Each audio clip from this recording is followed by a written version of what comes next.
Hello, today my guest is Asmahane Souissi from Tunisia, and Asmahane talk about scalp pediculosis. So I would like to ask you about some key points of your lecture. Hello, Anna. Thank you, and thanks to Professor Rudniska for the kind invitation.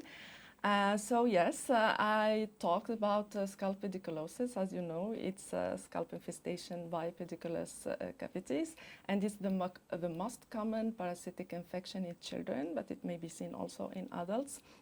So the first part of my presentation was about the role of trichoscopy in the diagnosis of scalp pediculosis by showing the head loss and also the needs. The second part was about trichoscopy in differential diagnosis of scalp pediculosis, because we can easily distinguish needs from other hair casts in psoriasis and seborrheic dermatitis, traction alopecia, white piedra also, and trichorexis nodosa are differential diagnoses, and trichoscopy is very helpful. And then I talked about the management, about neurotoxic agents like permethrin and also occlusive agents like dimeticone. I insisted on the importance of wet combing, because it's very important to associate it with pediculocytes, and also about oral ivermectin in association in some cases. And at the end, I talked about psychotrichology point of view, because It's important, I guess.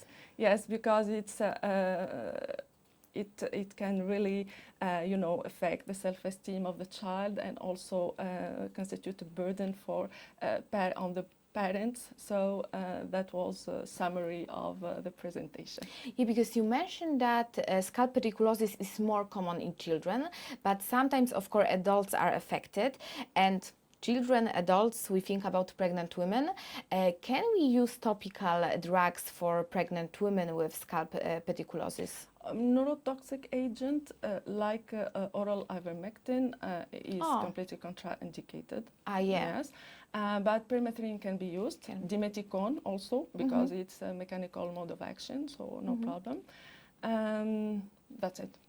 Okay, and how often do you use oral treatment for scalp pediculosis? No, in Tunisia, oral ivermectin is not available, so I'm using dimeticone. Even permethrin also is not available.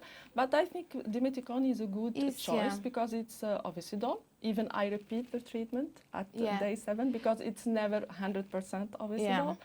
And I think also that trichoscopy is very important for the monitoring of success or failure of the treatment, because if we have empty needs, that means that's a former infestation and we don't need to repeat the treatment.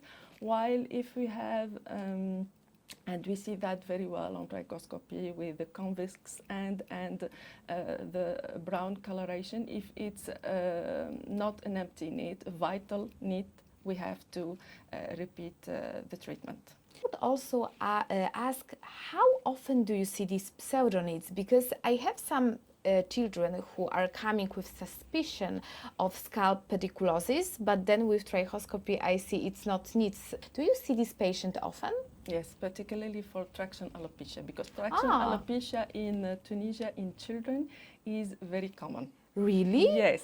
Because in Poland we don't have so much these patients. Maybe because, hair is curly and it's not easy for children to have their hair. Okay, but because of ponytail? Yes, ponytails, hair accessories, So parents are the reason. Yes, Tunisian mothers want their children to be in a very good appearance. So every day, and even when they come to consultation, they have these hair accessories with ponytail. And I show them, because at the beginning they are not aware that alopecia, they come sometimes for alopecia, but sometimes for these haircuts. And when I show them the pictures, I show them how the hair is suffering and how these haircuts are, we can distinguish them because they wrap the hair shaft, they are freely movable along the hair shaft, while the knits are attached and we cannot move them. So I convinced them that they should stop this habit. And do you see commonly scarring traction alopecia in these children, or is non-scarring? No, it's not scarring. Ah, okay, Yes, so because lucky mothers for them. are, careful about their Yeah. children, so they come. Yeah, But they I think stop that, to make so hard ponytail. yes, and I think that they should be aware of that. Yeah. Ah, okay. Thank you very much. It was very nice Thank talking to you. you, and see you in the future in next hair conferences. Thank you so much.